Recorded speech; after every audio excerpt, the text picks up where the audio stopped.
Et voilà, je m'appelle Thierry Nancy, je représente la société Kiso. Et la société Kiso est une société qui à la base fait de l'électronique, et plus particulièrement de l'électronique pour jouer.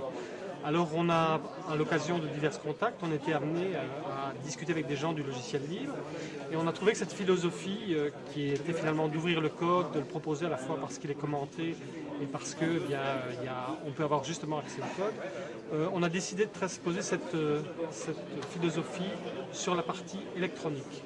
Pourquoi? Parce que dans le monde de l'électronique, on est au contraire tout à fait fermé et sclérosé sur ce domaine-là, c'est-à-dire qu'on dépose des brevets, on verrouille nos codes, nos schématiques, pour que le concurrent ne l'ait pas.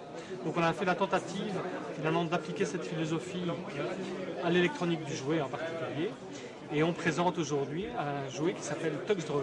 C'est un jouet, un gadget, c'est un jouet pour les adultes. Et ce jouet est complètement programmable depuis Linux, mais aussi complètement reprogrammable donc, à l'intérieur de ces processeurs. Donc vous pouvez faire, soit vous le contrôlez, vous écrivez des programmes pour vous amuser avec.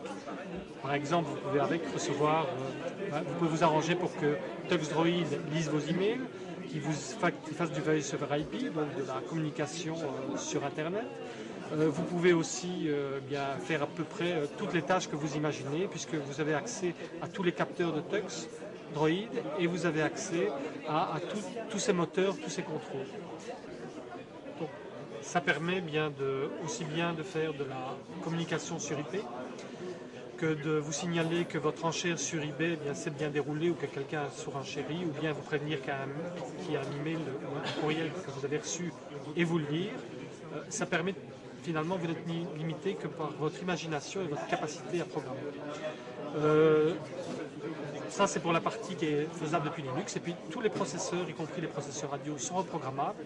Et donc, vous pouvez vous amuser, si vous avez un petit feeling électronique, à reprogrammer l'électronique et à en faire là aussi ce que vous voulez. Pour correspondre à la philosophie du logiciel libre, on a également ouvert un site communautaire qui se trouve à l'adresse